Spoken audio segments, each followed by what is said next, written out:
I'm so happy to have you on the show. I've been waiting for this moment for so long. Oh, I'm so excited. Thank you for having me. I was when the note came through that you were requesting my presence, I was like so stoked. And I've obviously you and I have started working together in Connor over the last couple of months, but we've gotten to know each other even before that.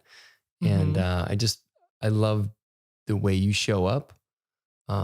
Even that conversation we had last summer, I just thought it was really cool how you had this kind of inherent trust in me. And Mhm. yeah, I think that's unfortunately, I don't think we run into enough people that show up that way. There's a lot of guarding going on, and um, I think it's important for people to see that. So I Mhm. love that's what you're doing in the world. Thank you for saying that. That's an interesting thing to observe and acknowledge. I think that for me, I just intuitively lean into what feels good and what doesn't. And from the moment I heard about you from Connor and just how much he loves you, I was like, "Oh, I got to meet this guy." But then from the moment I spoke to you, the energy that you carry is so open and so genuine. And so I just energetically feel that. And so I feel like I'm able to reciprocate that. But I think that that speaks to the work that you and I have both individually done in order to have that body awareness to know this feels good and safe and I can lean into it without having to put up barriers. Yeah, it's I think part of what we experience maybe through our formative years and beyond is when we open up, sometimes something happens that doesn't feel good. Someone takes advantage of us. That happens a lot. And I think whenever I look back on those moments, it's all good. Like I survived all of them. And so I don't want to shut down because I've had a few bad experiences with, kind of opening the kimono and then letting someone in and them taking advantage. So I just intuitively like you, I had this trust for people and it gets broken and that's okay. Like I'm more discerning about how I do it maybe. And I can key in when someone is trying to take advantage and I can still hold them in that space. I know it has nothing to do with me. And it's happened actually a little bit this summer. There's been a few times when I felt that. Um, and it's such a difference when you actually know it's happening. And so you can just kind of witness it and be okay and still show up as you in the hopes. My hope is that in me showing up that way, others, it gives them permission to do it and know that it's okay. But yeah, it feels true for me. So yeah, I love that. How does that play into the way you trust yourself now? Well, it's so funny. I was recording a welcome video for the online brotherhood, an online slash in person brotherhood that I'm starting here at the beginning of September. And one of my questions for all the men was like, how do you take stock of where you are today? What are you working on? And for me, it's listen, I have so much data about the ease with which my life unfolds if I show up just as me. And even though I have mountains of that data, I still struggle with it. I'm much better at it. I also know now when I'm not showing up as me and I'm trying to put on a mask to fit into a particular group, it doesn't feel good. My jaw like contorts, like my body constricts. There's all these things that I'm aware of now that I was never aware of. I was just wearing all these different masks for so many years that I thought that's just what you did. And so even though I know again how easy it is, that we forget. We don't have to remember a story or what do I think this person wants from me when I show up. They just want you, and if they don't, then you'll figure that out and you can move on. Mhm. It's having that comfort in your own skin, but I feel like it's just an ongoing kind of, I don't want to say battle, but it's a bit of a battle sometimes. It's such a fucking battle. right? Right? I like to be in like flow and don't force things and things aren't work. And I'm like, and this is very hard. And it feels like a freaking battle. Yeah. Yeah. And then it's like, oh, well, am I actually showing up as myself, or am I showing up as a version of my higher self that has a little bit of virtue signaling and all this other shit mixed in, where it's not truly myself. And I have some underlying strategy about what I'm trying to get out of this situation. And so it's the awareness of the strategy. And when that comes up, where it's like, oh, there's time for strategy for sure. But for so long for me, that was, and you heard the line, when you're a hammer, everything's a nail. And like, that's just how I showed up. It doesn't mean I wasn't a genuinely nice guy and good person and love people. But I just recognize how different I move through the world today than how I have for a number of years. And what was the catalyst for that shift? Well, I would say if there was an event, and you know this, I was in Las Vegas during the shooting in 2017 in October, and that was a moment that shook my whole world, in the sense that all my old strategies, my ways of dealing with different situations that weren't going my way, all those things failed. And I spent the better part of probably 18 months on this quest for not even really knowing I was on the quest, but just knowing there's something about me that's not working anymore, that didn't work. And so what is going to work for me? And so it was a number of things. It's introduction to breath work. It's plant medicines. It's sitting with myself without all of my accomplishments and all the things that people see on the outside, and seeing that those things were great and they have served me, and I'm grateful for them, but they're not me. And when I can let go of those things and just sit in who I am without that, which, by the way, in the beginning is completely terrifying, because that's all you know. It's the different armoring, the masks, whatever you want to call it. But sitting in that space long enough and being surrounded by people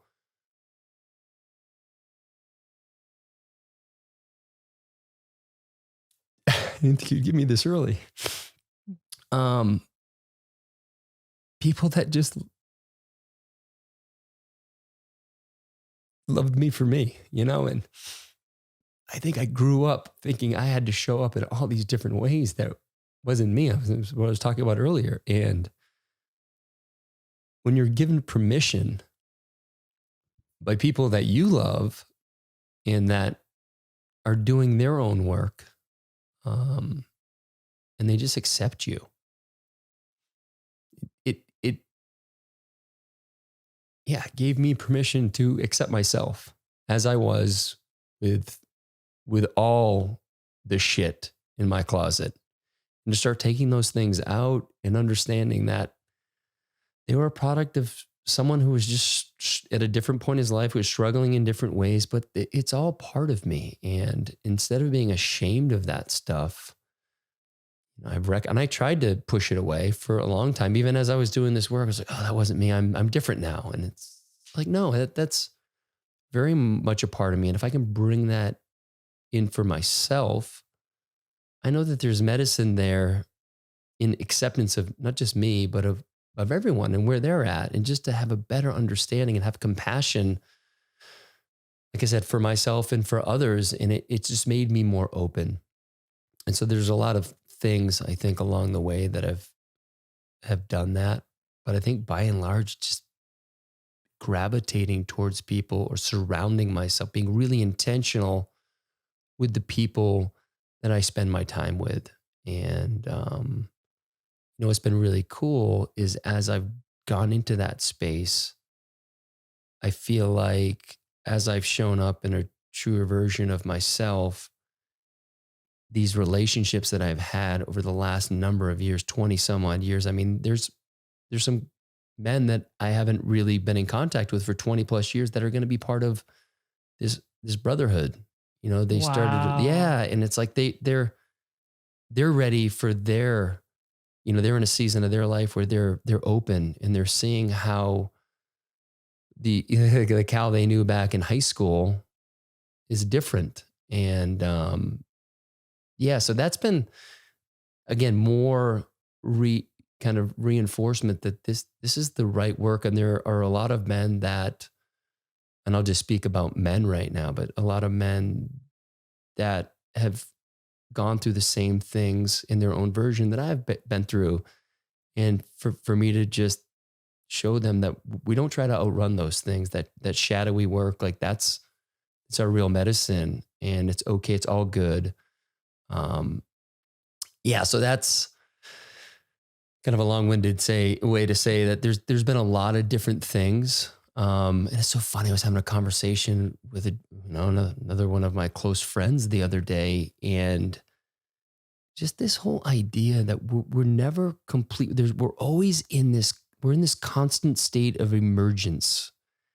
And if we can just accept that we're in that, and it's almost like I felt like it was a play on being present, but it's like, let's not go for that finish line anymore. Let's just stay with what is, what feels good for each of us, and then let it emerge and let it shift. And you know, we've been taught that there's something that we need to go for. There's a goal.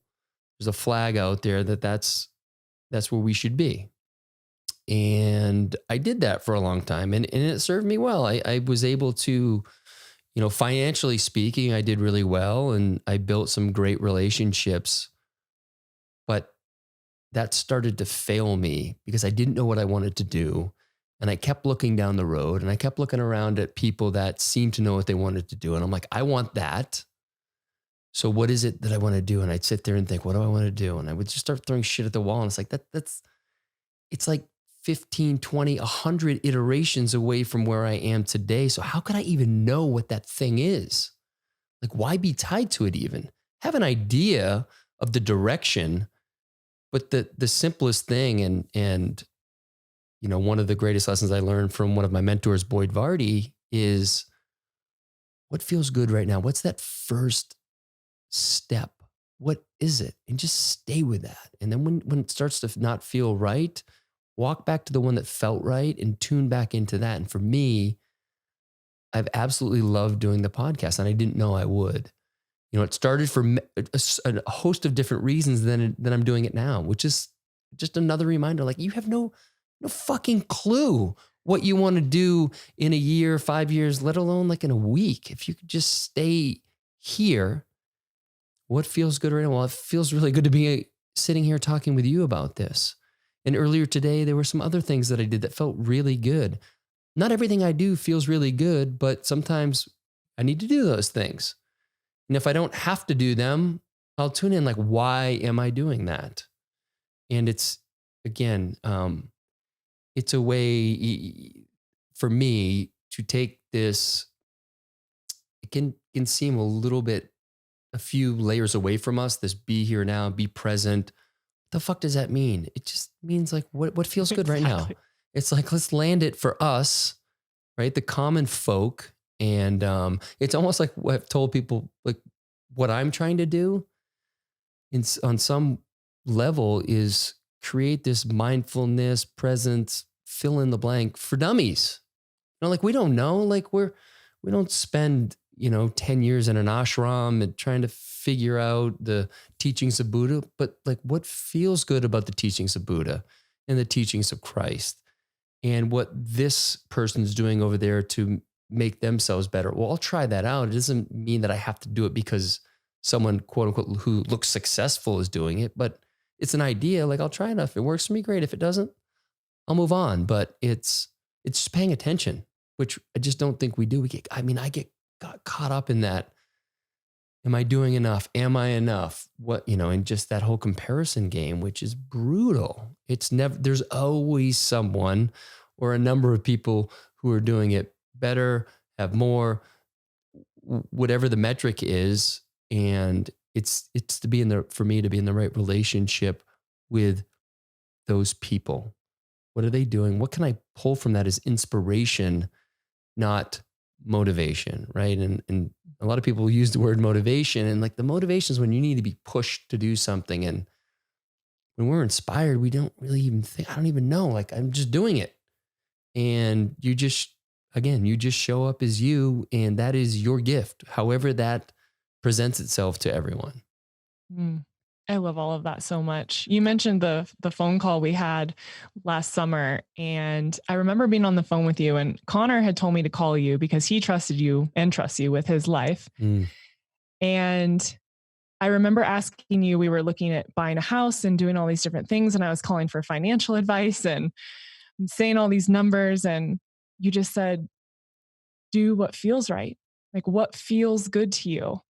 And I remember getting off the phone. I'm like, Connor, I love your friend, but what the fuck? I wanted an answer. Yes.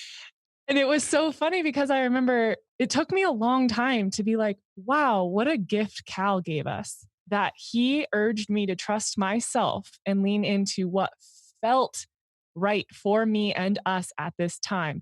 Not the, hey, can you give me an answer or the quick fix so that I can now go on with my life and just do whatever you say. And that was such a profound moment. And I remember that to this day as such a learning and teaching moment, that we often go to other people because we're not able to trust ourselves, and we're making decisions from needing validation and external sources to tell us we're okay and we're right and you're doing the best. But at the end of the day, it comes down to what's within. And I'm curious for you, when you made that shift into, rather than achievement based and I need this amount of money and this deal to be done or whatever that looked like, into this feels good, and how that discomfort came up as you were making that shift into a new way of thinking. Yeah, great question. Well, I'll say the reason I was able to kind of share that with you was because I've spent so long telling people what to do.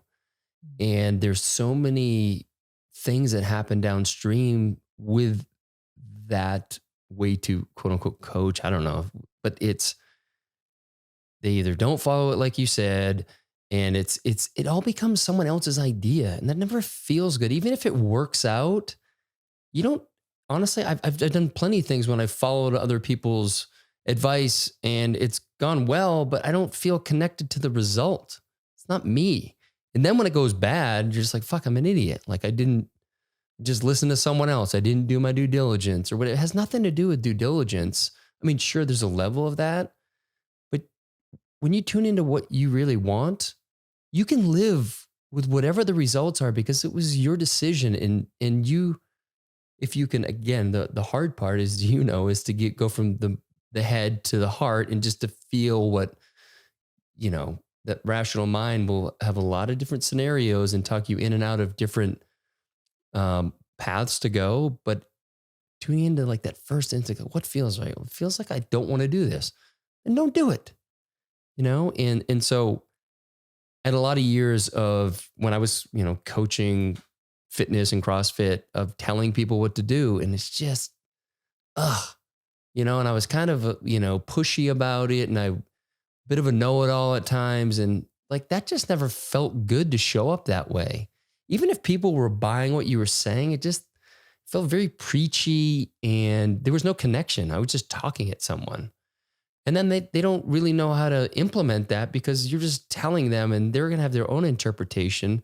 But if I can hold space and let you come up with what feels really good for you, I'm just there to ask the right questions, share my experience. I definitely do that with the major caveat that that is what works for me. And this is why I think it worked for me, but I'm not really sure. But we all have our own ways to do that.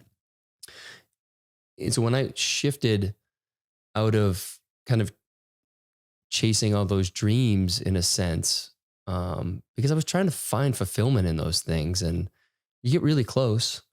You may have a moment where it feels really good, but then it's gone. I mean, I'm not telling anybody anything that's, I haven't heard from any number of movie stars or professional athletes that have not found that kind of, yeah, that deep well of fulfillment. And so as I started to realize that I wasn't the house that I live in, or where we vacation, or the car, whatever the thing needs to be, my physical fitness.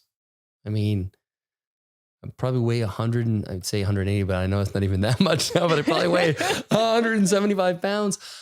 I used to walk around here not too long ago at like 205 and just muscular. And people are going to tell you how awesome you are because you're 45, 46, and you're this, that, and the other thing. And you start drinking that Kool-Aid and you think that's what you need to do.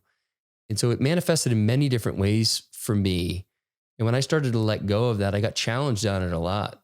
So we come up to this place in Idaho every summer, coming here for 11 or 12 years.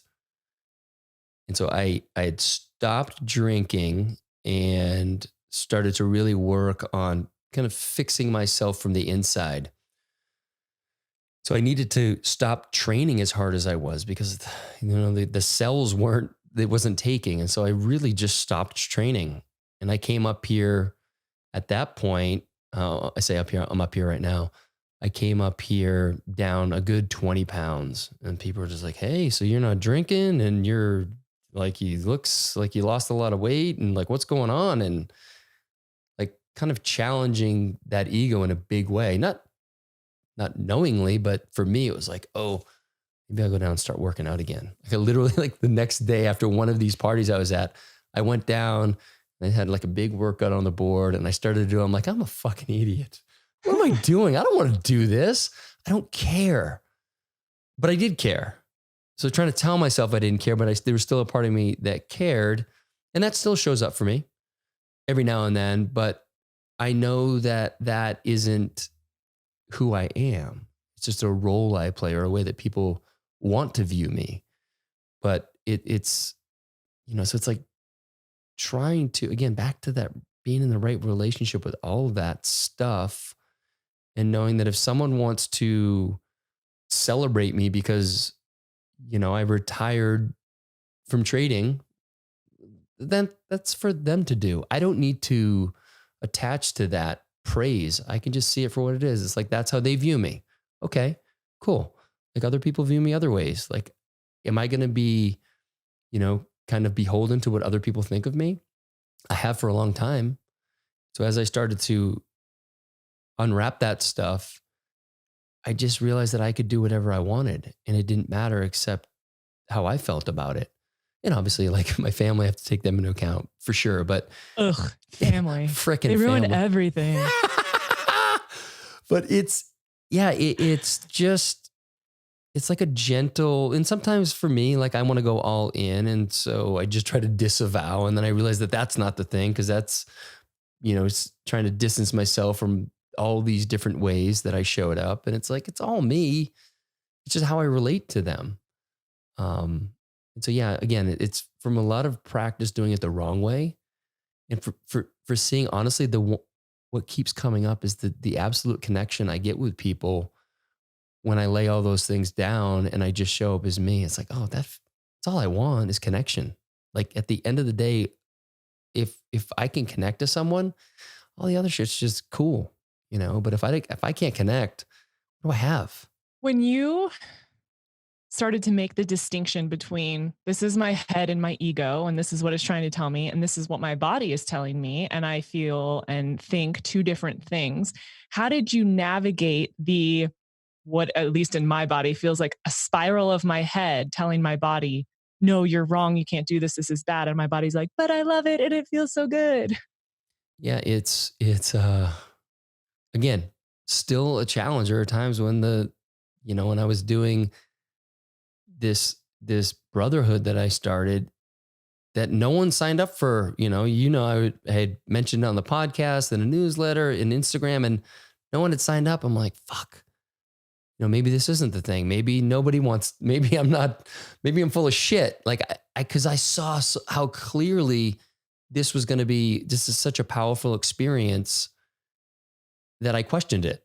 And as people started to sign up and I started to have the calls, And the calls were 15-minute calls that lasted generally an hour. It's like, oh, this is exactly what I should be doing. This is, I stayed true. I didn't abandon ship. I was okay. Like I just had to figure, okay, what's the least amount of people I could have? And it could still be like a brotherhood, right? Cause I had 16 spots open. And when you're at 0 or 1 for me, it's like, is it 6 people? Is it 8? Like what makes sense? And then it all filled up within like a couple of weeks. And it was just another reminder, like dude, just keep showing up as you. And if it's 6 people, it's 6 people. If it's 4, like give them the best you have. And it's like, it's just creating a new measure. It's stop with the thinking about what you should do. It's the shoulds. The shoulds always come up. And it's what I wanted to do. It's like with the podcast, this is probably makes you pull your hair out, but I'm like, I don't really fucking care what the numbers are. I mean, I do. There's a part of me that does, because I think the conversations that I have are really important. But when I say I don't really care, it's that I don't want to be tied to what the numbers are, because they are what they are. And my conversations are what they are. And that's why I'm doing it. And, it doesn't need to turn into Joe Rogan's podcast. So it's like, what do I really want? I want to have awesome conversations that I think will benefit people. And then when I get an email or a text message from a friend or just anything random that says a conversation I had help someone, fuck, that's way better than you telling me I had X number of downloads. And so it's just, again, it's feeling into, it's being able to hold both of those things too. And I know that's, I struggle with that sometimes, and that's why it sounds flippant when I'm like, I don't really care. You're like, but we want to help you. So like, we kind of need to care a little bit, right? To promote and just this much. Yeah. So like, what does it feel? What feels right? And with like my newsletter, I just didn't have anything to write this one week. So I'm like, I'm just not going to do anything. And then I didn't do something the next week. And it's like, that actually felt true to me. Even though I said I was going to do a Sunday newsletter every week, that's just what I thought on that particular day. It changes, and just to pay attention to that. And, I haven't posted shit on social media lately. And it feels a little bit weird, because I'm like, I know I'm supposed to be promoting some things but I just haven't had anything to say. And it's funny, when I did have something to say, it was like probably 3 weeks ago. I literally was supposed to record a video where I had a nice camera and the microphone. I was sitting down and telling everybody about what the Unlearned Experience Brotherhood was going to be about. And I probably did 20 takes. I didn't get further than 90 seconds. I'm like, that's not going to fucking work. And so later that day, I was just sitting out by the water, and I grabbed my phone and I like recorded like a 6-7 minute video that I put up on Instagram TV. And I think I had 3 people reach out and sign up because of that. And then I had another one of my buddies who was like one of my best friends, who was not sure if he was going to do it. And he's like, after he saw that, he's like, I'm in. I'm so in. I get it. I finally get it. And so, long way to say, it's just, I'm aware of when I'm playing that game of I should be doing this. And I know if I have to grow the thing, right? That's like this thing. You got a podcast, you've got Instagram followers, whatever the thing is, you're supposed to grow it, because that means you have more influence. And I do want to have more influence in that sense, but I need it to happen on my terms with some nudging. And I'm good with that. I'm good with the nudging. But I just need to continue to be more open to the nudging, because sometimes I'm like, I just don't want to fucking do it. Mm-hmm. But that's also honest, usually. Sometimes it's like, I don't fucking want to do it. It's just a little bit extra work. But generally, and again, I go back to this whole notion that the things that come easiest to us, those are our gifts. And I think we're all taught otherwise. We're all taught we're supposed to work for something. We're supposed to grind for something. You're supposed to earn it. Well, what It if has to be hard. it has to be hard? You know, the elbow grease, that sweat equity, whatever the bullshit line is, there's a time to do that. And I've certainly done that with the podcast and the different things I've done. But at the end of the day, the driver has to be what's coming easy, because that's what's true for me. And it's not going to be what's true for you or for Connor or for anybody else. So paying attention to that, and it's like meditating and just tuning in to like something when it's not feeling right. Like, why does it not feel right? Is it just me being afraid to go there? But it's actually the right thing to do. So it's not always, following my heart. Sometimes the fear comes in and, I don't want to do it. And so it's just, yeah, like all the signals we get, I'm finally becoming more and more aware of those things. And I'm not just bypassing them and saying, oh, I'm good, or I don't want to do it. So it's a dance for sure. And, every day is different for certain, but it's been fun. Lot less self-judgment too. Like, I just know that it doesn't matter. And on a certain level, I don't want this to sound, kind of insensitive, but none of it fucking matters also. It just doesn't. It just matters to me. So that's what I got to stay true to. Yeah, I'm listening to you talk and I'm thinking about my time when I was a TV host for 10 plus years. And I was super sick with chronic illness from that whole time. And I remember how many days I had to go to the ballpark or go to Staples Center or go into the studio, and I was miserable. I felt like I was going to die. I couldn't see straight. My body hurt. And I'm like pushing through because it has to be that way. And I have to show up and I have to do the thing and put on the face and the makeup and the dress and look pretty and talk to the people and make everyone happy. And it is so funny because I work just like you now. I only do it when it feels good. I don't post on Instagram all the time. I don't like forcing captions. I don't like pretending like I care about something when I don't. I turn down thousands of dollars a month in sponsorships because I just don't care. I'm like, I'm not going to talk about a thing that doesn't truly move me as a person. Like, I did that for so long. I don't even like sports. And I talked about sports for 10 plus years. I'm like, why? Why? Because we're taught that it should be a certain way. We're taught that we should show up and we should act like this and we should wear this thing. And I just don't believe in that. And I didn't trust myself and I didn't listen to my body. And as soon as I left that life, my body completely changed and I haven't been sick in 2 years.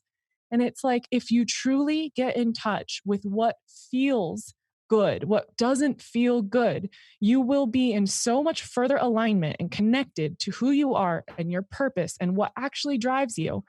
But you can't constantly be in doing. You have to be in being, because in the being is the quiet. And that is when you get to hear, that is when the chaos and the noise clears. And all of a sudden you're like connected to the universe, fully open channel. Okay, now I can hear and let me listen. Let me be in listening. And that, I respect that about you so much, because I think there's so many of us that are still trying to be someone, to do something. And I don't believe that it needs to be trying. I just feel like if we are in being and in listening with ourselves and that around us that we care about, we can truly find that happiness that everyone is seeking. Yeah. And I think and and just to break it down a little bit more for everyone, don't look for, like, when you're in this state of stillness or being, like, you're not necessarily going to get some burning bush that shows up like this is the thing you're supposed to do. It's like these little cues. They're just little cues. That feels good. I feel a little more expansive. That feels not good. I feel a little bit more constricted. It's literally that simple. And then when you have both of those cases, try to understand why that feels good and why that doesn't feel good. And then we can start to get to the root, and then the things start to become more clear: what feels good, what doesn't, and why. And then we can start moving forward in the world with that whole kind of notion. Okay. So I already know very much of this story of you and Peyton. And I respect you guys so much. Connor and I talk about y'all all the time. Like, oh, Cal and Peyton this and Cal and Peyton that. We love them. When we grow up, we want to be like them. We really respect you. Not that you're old, by the way. y'all are still young and hot. So Well, thank you. I'll just leave it you're at like, we do our best. um, but I know that similar to what we were talking about earlier in terms of things breaking down and you feeling like this version of me and what's been going on doesn't work anymore. How did that show up in your relationship? a lot of conflict, a lot of, so we've been married for over 20 years now. And we had a stretch of years, that there was just this tension. And when you don't know anything different, you just assume that's what happens in relationships. And there was a coldness, I would say, coming from her.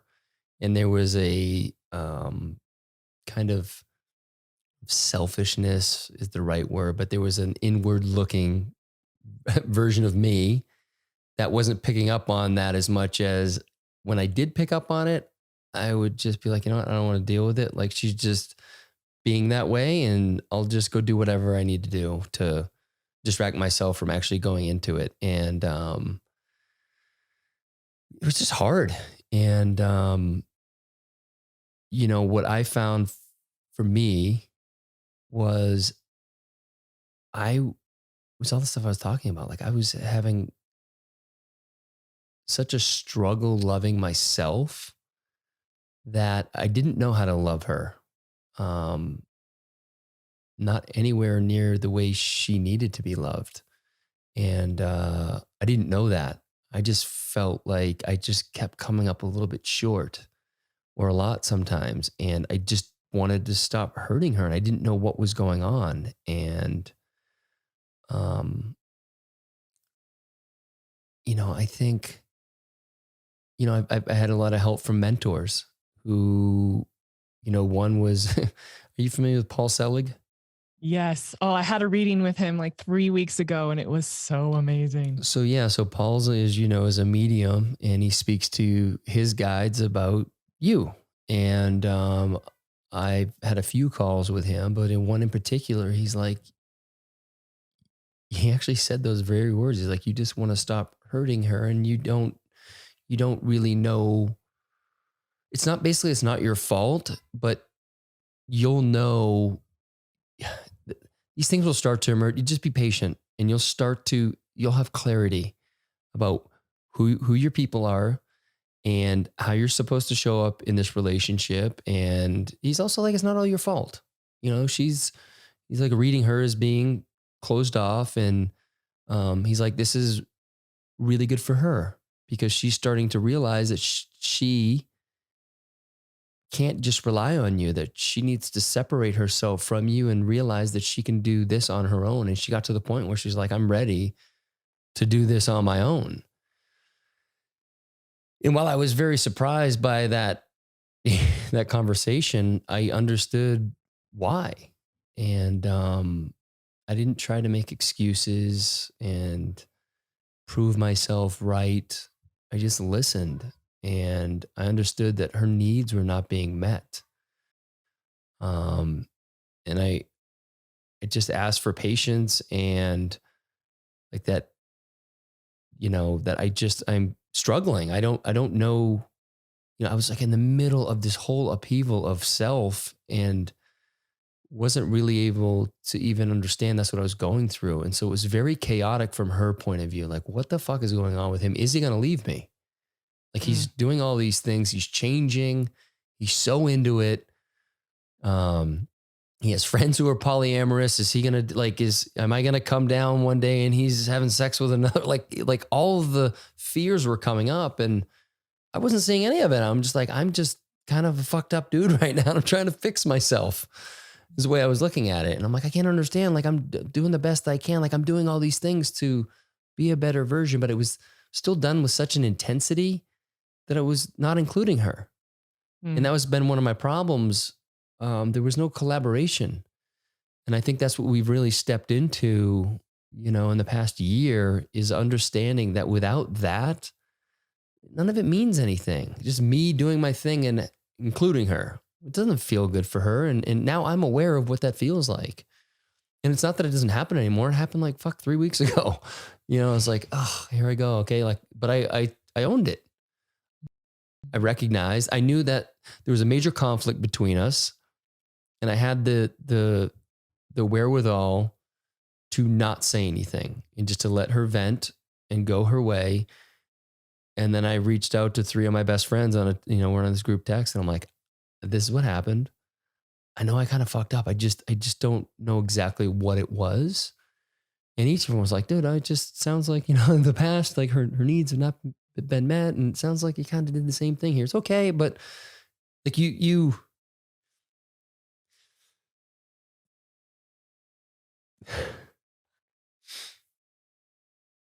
feel like you reached out to us instead of reacting.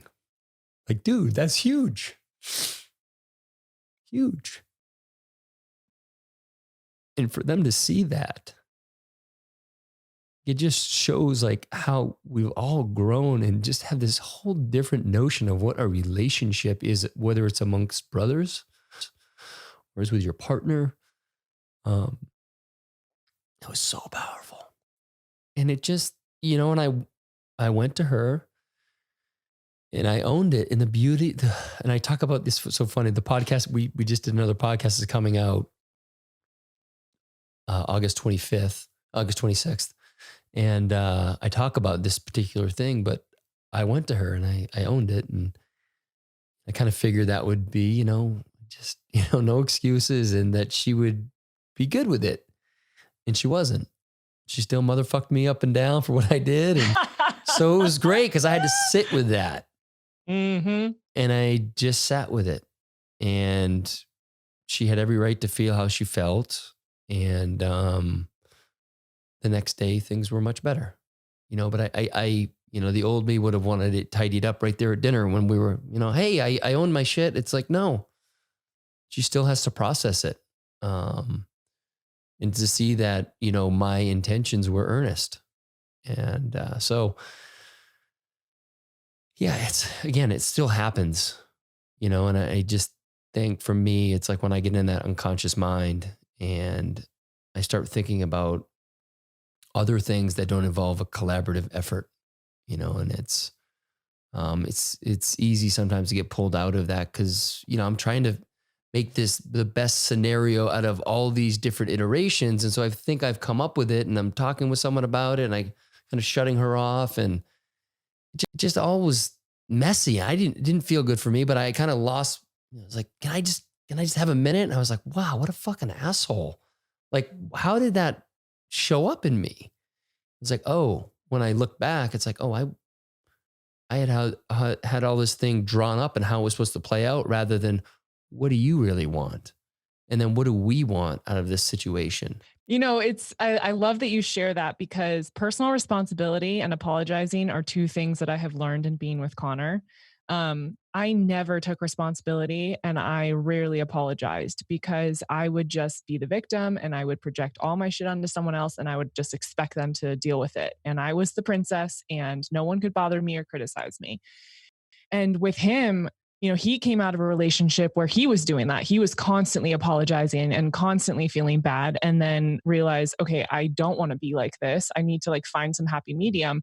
And so he would call me out and he would hold me accountable. And I'm like, well, fuck you. How dare you call the princess out? What are we doing? Yes. And I realized oh, there's power in apologizing. There's power in taking responsibility. And I can trust myself, and I can know that I fucked up or I said the wrong thing, and I can apologize, and, we can work through it. Similar to Peyton, he needs a moment to process. Just because I say sorry doesn't mean he's all of a sudden like, hey babe, let's have sex. Sometimes he needs a day or two to work through it. But I love that you bring that up, because I think in relationship, we get so caught up in our ego and so caught up in protecting ourselves. Our little kids inside of us are just like, oh, my feelings are hurt. Don't mess with me. And what I have realized so much over the last year or so is that taking responsibility and apologizing breaks down the walls. And it has taught Connor, and he has said this on the show before, when I apologize, it allows him to apologize more. It allows him to take personal responsibility and not always be defensive. And I think that in relationship, we can give each other permission to just let go and know that everyone makes mistakes and that your intentions are good and you do love that person. And sometimes it requires an apology and a responsibility for the actions that we take, no matter where it's coming from. Yeah, it's in I mentioned this earlier, but for me, it's like letting go of strategy. Yeah, I Yeah. don't have to make myself feel like I was right, that I was the one who yeah, it when you let go of strategy and you just open up the space and let it all come out in between you and just hold it, it diffuses everything. And it may take some time, but there's no this defensiveness it's that wounded inner child that's trying to protect itself. It's that survival. And when we really just take a step back and we it becomes this whole idea in the back of our mind that we're not lovable. And so I need to make myself lovable. If I'm right, I'm lovable. And I mean, I've talked about this before. It's like something as stupid as not feeding our animals, and Peyton being like a little bummed out at me because I didn't maybe do that. And that playing out in my mind, like, oh, I'm not lovable because it's like, no, she you should have fed the animals, dude. It was like your responsibility. She can be a little disappointed that you didn't hold up that. It's just looking at, why am I turning away? Why am I not wanting to make eye contact? Why am I trying to busy myself with something else to get out of her energy that's telling me that she's not happy with me? Why can't I just turn into it, own it, learn from it? It's feedback. Okay, maybe that's not a great example with feeding the animals. I know next time I just feed the fucking animals. But, there are other things that have more layers to it. And it's like, I finally understood that every time I turn away, it's a missed opportunity to learn at what doesn't feel good for her and what exactly it is, rather than me making a bunch of assumptions about what I think it is. And that was a big turning point for me. It's like, we need to communicate. I need to allow her to express that without me trying to defend myself, which I did for a number of years. And I was pretty good at it. And just like, again, just opening up the space for us to have the conversation. It's usually so nothing. There's usually nothing. It just needs to be spoken, and it's all good. You guys did an incredible podcast, and I believe it was called Same Marriage or Different Marriage or New Marriage, New Same marriage. Partner. Yeah. I New just marriage. fucked that up 3 times. No, it's okay.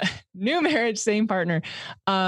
It's such an amazing episode. So I want everyone to go listen to that. But can you give us just a glimpse into what it looked like ending your relationship as it was and creating a new space and a new way of being for the two of you? Yeah, we were down in Mexico at a beautiful wedding, and we stayed at this really amazing resort. I hate to even call it a resort because it felt like a community. It was steeped in the Mayan culture. It was down in outside of Merida, so it's in the Yucatan. It's just beautiful. Cenotes all over the place, and we were there just at this wedding, and we booked a week trip, which she almost didn't come because we weren't in a great place a month or so earlier. But she decided to come, and I had set all these things up. They had a Temazcal. So like the first night we were there, we did the Temazcal, and that is what kind of triggered this whole thing of, we come out of the Temazcal, and she asked the abuela if she would bless her ring because she hadn't been wearing her wedding ring for like months, which I didn't even know.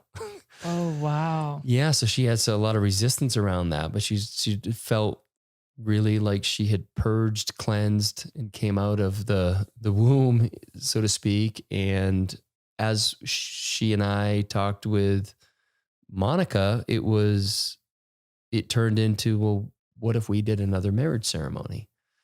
And so the wedding we went to was on a Saturday, and on that Monday we had our own ceremony, and it was everything that I would have hoped. It's very different than a traditional wedding that we had back in 2000, and nothing against those, but when I look back on that, it's like two kids who don't really know, and they're just repeating whatever the pastor telling him to say, and it's just like, let's get through this. So we're married. And this was deeply spiritual, but practical too. It was about forgiving. And I don't love the word forgiving. It's really about accepting each other and ourselves for all that had happened up to that point.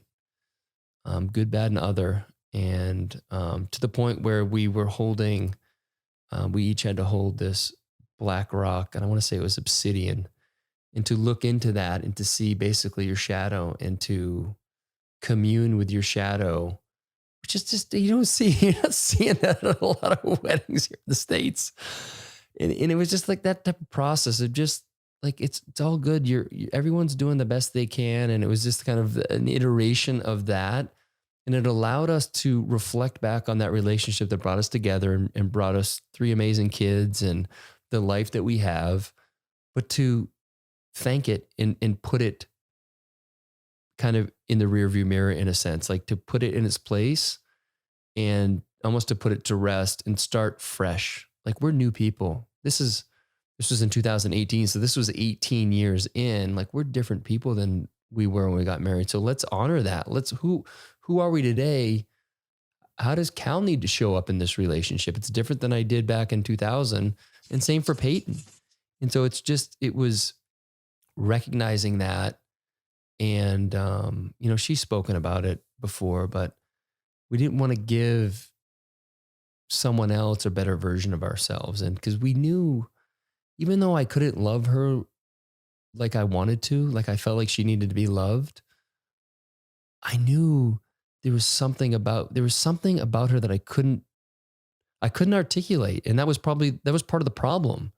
It's like, you can't even tell me like how you love me. And I was like, when you're feeling so shitty about yourself and you feel like you have to show up differently to everybody and your worth is based upon what you can provide in a financial sense for your family and your friends and all those kind of iterations, like, it's really hard to truly love someone else. And I think that just started to emerge as I started to do the work and create space between me and those roles, and still play the roles in a different way. We have to play roles. I mean, we're human. I'm not trying to go to a mountainside and live in a cave and meditate all day.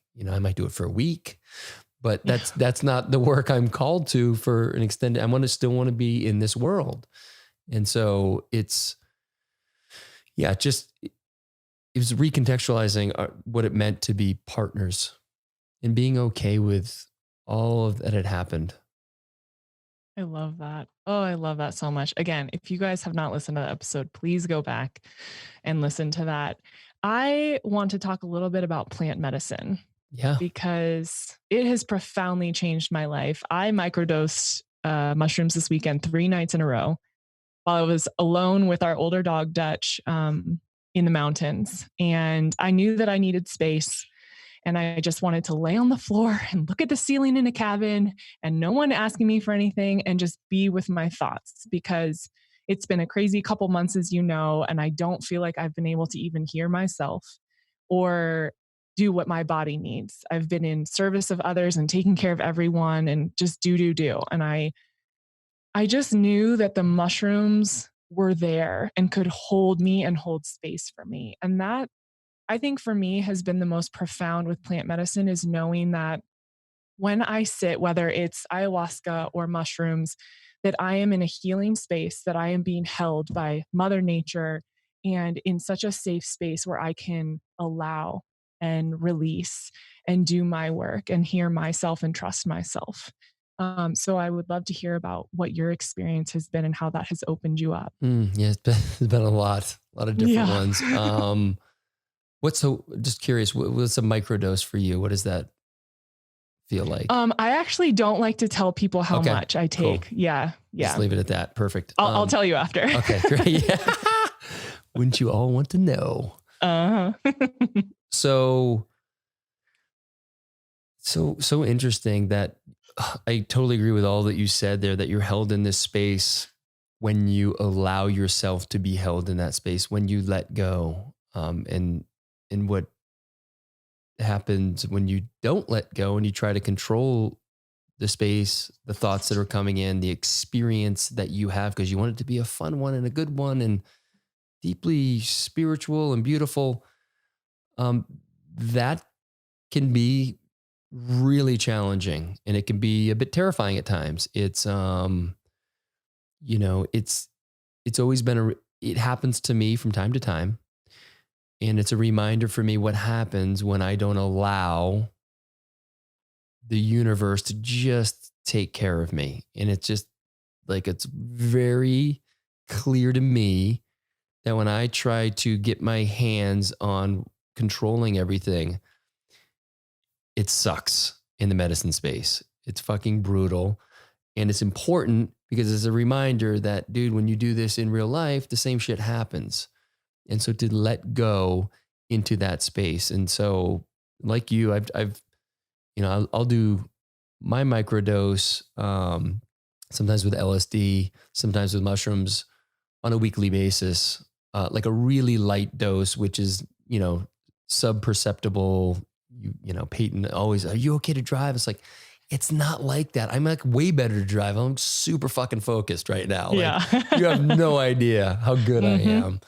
And so I enjoy using them on a real micro level for focus, and energy. And they're really heart opening for me. But, you know, I've spoken about it with Connor before. You know, mushrooms were my first, you know, journey into that kind of other realm. And almost every time I've gone in, I've had this, even though I know I didn't die the last time, I still feel like I'm dying. And there's a part of me that's gone. And, you know, it allows that surrender, like I was talking about. And what I've found, especially, you know, mushrooms can be a little chaotic at times. Even if it's this really cool experience, like sometimes I have a hard time drawing the lessons. One thing that I've worked with a little bit more recently is like therapeutic levels of ketamine.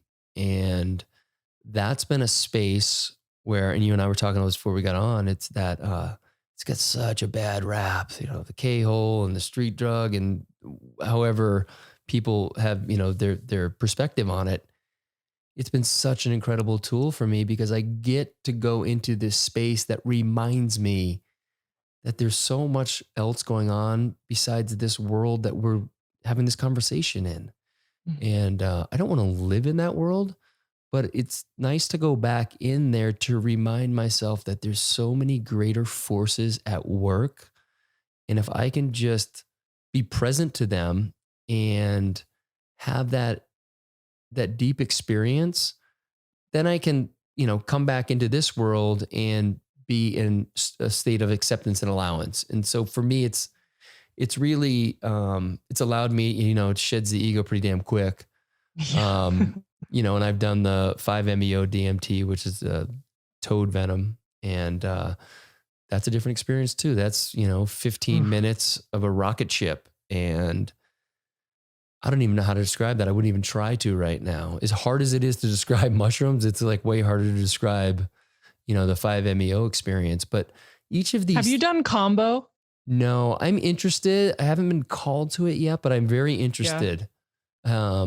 You haven't either, right? Or have no, you? I've done it 3 times. Oh, but I haven't done the toad. I'm like scared to do the toad because combo is very intense for me. And I hear the toad is just even more of a rocket launch. Well, they call it the Everest of psychedelics, and it lives up to its name.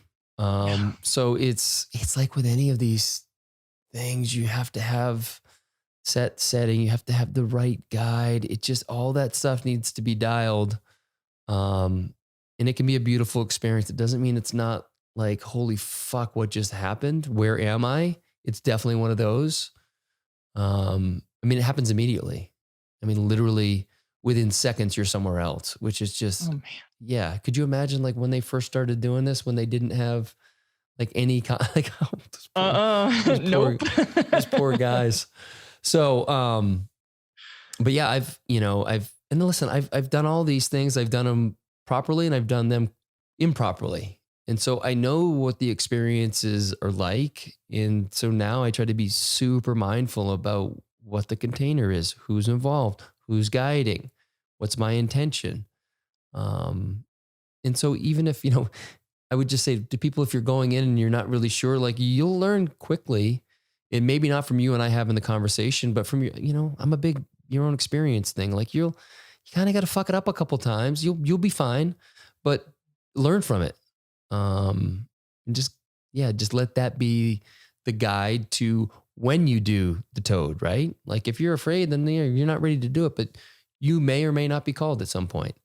That's how I feel with ayahuasca. Like there's been a few times where I've been called, but it just hasn't presented. So I'll do it sometime, but, I'm not jonesing to do it. And that's just like my big recommendation for anybody listening. Like, don't do it for someone else. I'll even say this. I had this experience where some of us were doing, a psychedelic, and it wasn't a ceremonial space. It was more for funsies. And, one of the people was a bit on the fence.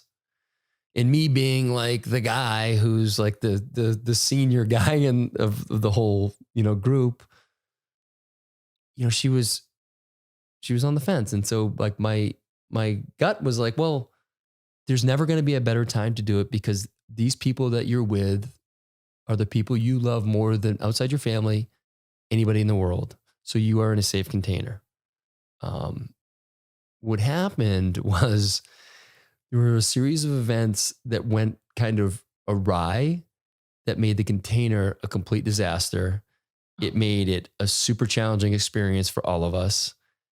And it made it, I would say, more challenging for me than it otherwise would have been because I felt this deep responsibility for the experience that she was having that was not good. And I felt like I was the nudge. And so that's also a piece of advice. If someone's on the fence, don't nudge them. I've done that and it does not feel good. So anyway, but I try the best I can to do these things when I'm called to it and not like, ooh, it'd be fun to go do this right now. Mm-hmm. And it's hard for me because I like to explore and experience shit, and I'm okay with what maybe some of the inherent risks are of like you just seeing shit you never thought you'd see before in your life. I don't feel like death is an issue, but like just getting into something that like completely, undresses you. Like I'm okay. Like I've seen the benefits of that. And I think just throughout my life, I've been a risk taker. I've just tried to be more measured about it now than maybe I was even a couple years ago. So, as I'm sure you're aware, I have mostly women who listen to this podcast. Hey, ladies. I do have a few men, my ride or dies. I love them so much. But one of the things that my female audience brings forward a lot is that they want to be able to approach their partners around personal development or sexual desires or having a more conscious relationship. And they get really scared. And I mean, to be totally frank, sometimes I get scared bringing shit up to Connor because I'm like, this is so woo woo, or this is so, relationshipy. And he's just going to look at me and roll his eyes and be like, oh my God, what audiobook did you listen to today? I would love, right? That is Connor. Yeah, yep. I would love your perspective as a man who is in this space, who has been through trying times with your wife, and you weren't always the way it looks right now. Advice or tips or just thoughts on how women can approach their partners to have a productive conversation around this? Such a good question. I didn't see this one coming. Oh, sorry. No, it's all good. I'm just kidding. I'm not that sorry though. Yeah. So the first thing that comes to mind, and this may not feel good for everyone, but you have to be willing to let go of that relationship with you speaking your truth. And I say that from my own experience with my wife, Peyton, that we were both, when I went into this kind of deep self-inquiry, I was willing to let go of that relationship if it meant for me to be who I needed to be.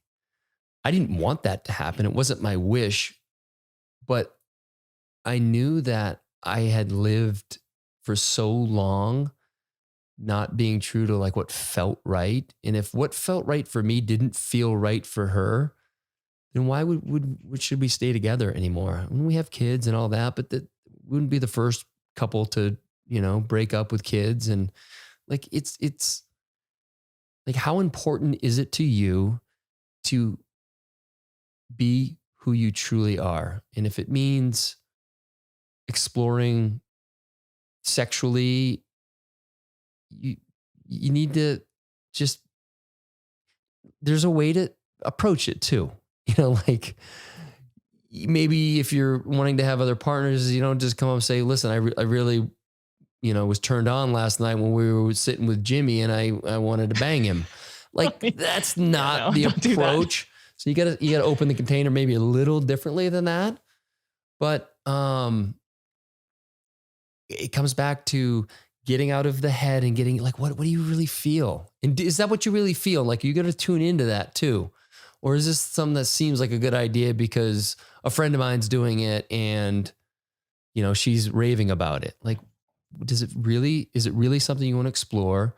Is it something you can bring to your partner in a way that he or she can listen? And it's hard.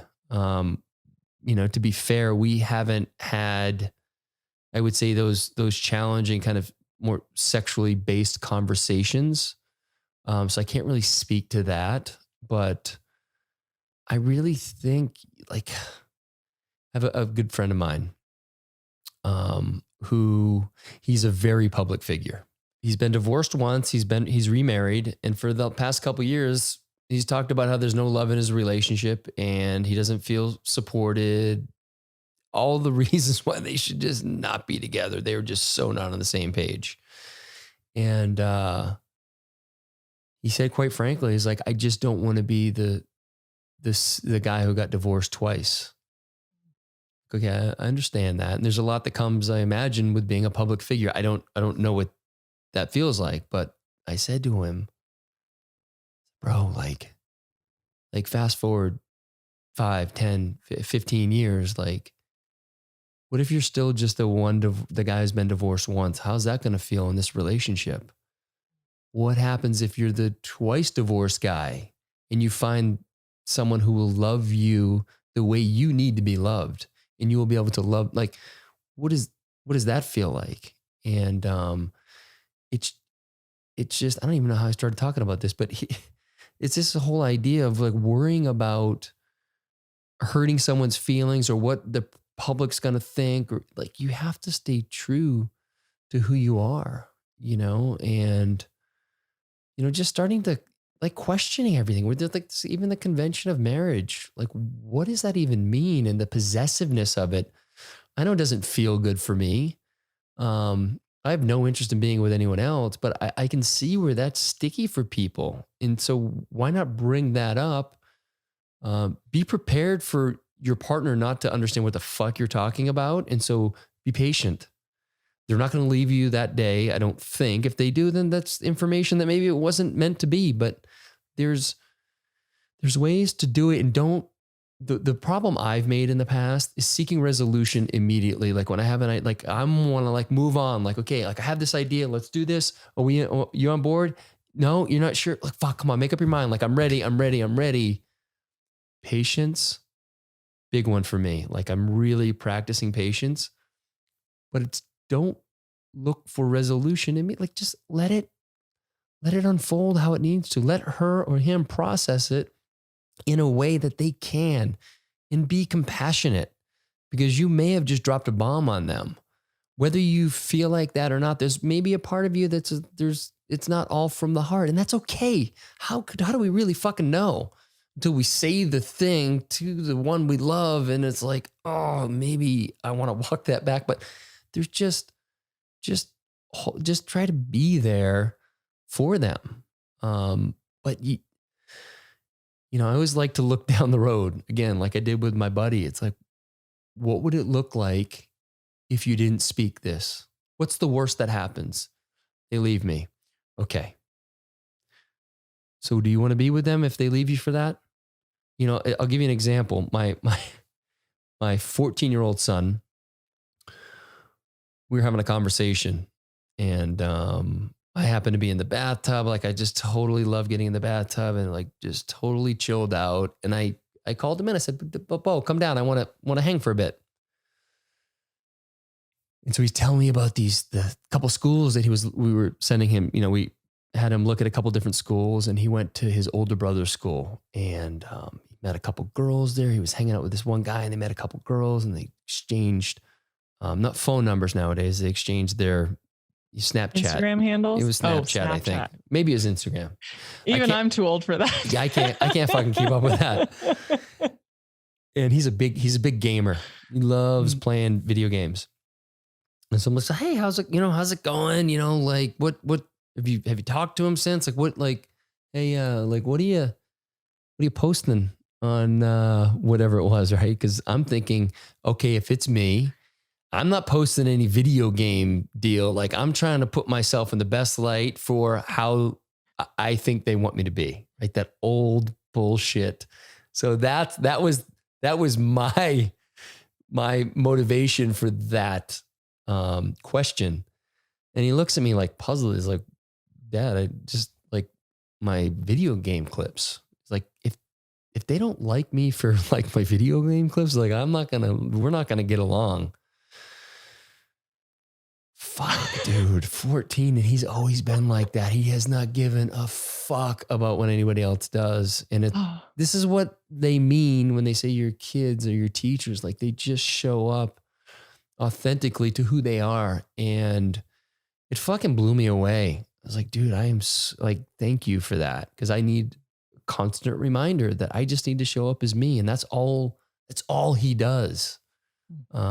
So again, are you trying to get a little something, you know, then you can do that for the one night or whatever. But if at the end of the day, like we're talking about relationships that are real, and it's important to look at what the alternative is to speaking your truth. And again, a way that is compassionate and allows for them to process. And if you don't speak that truth and you just kind of bottling that up, it's going to come out in ways. There's going to be resentment. You're going to be a bitch to him, and you don't even know why.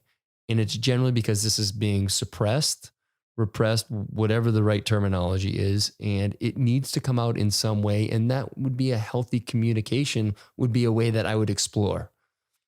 But don't seek like immediate resolution. Take my advice, or try to, and then see what happens.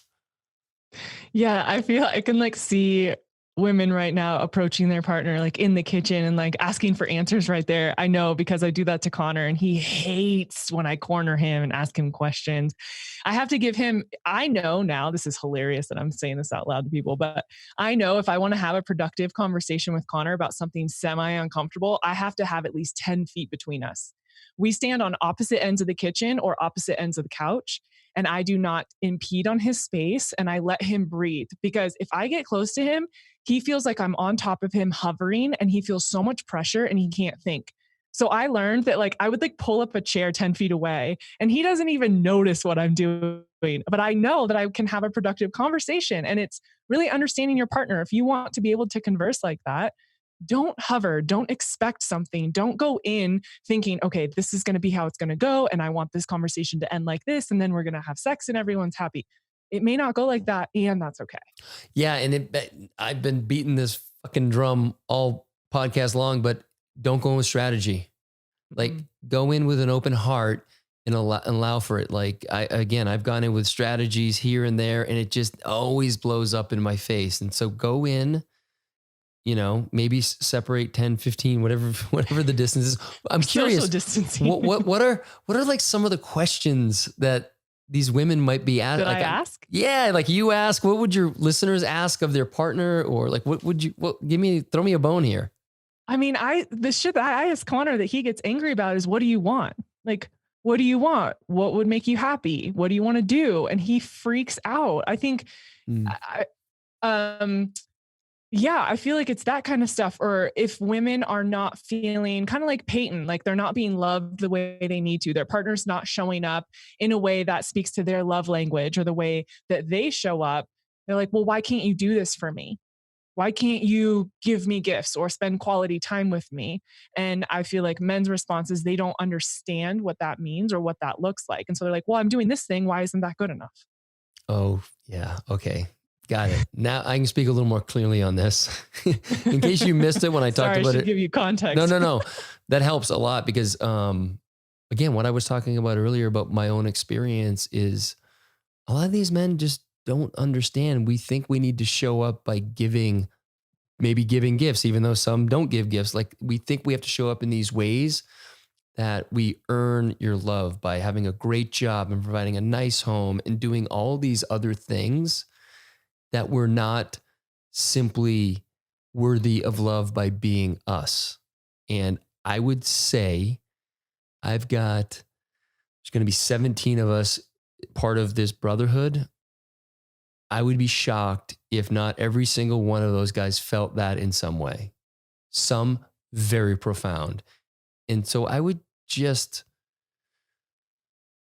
it's like classic. It's not you, it's me. It's literally, it's so funny because Peyton and I had this conversation. She's like, I was, this was like years ago up here, and I was hanging out with like, one of these football guys, and I said, oh yeah, I played with so and so, and I was just telling him how everybody loves you, and da da da da, and so she didn't say anything until like 4 months ago.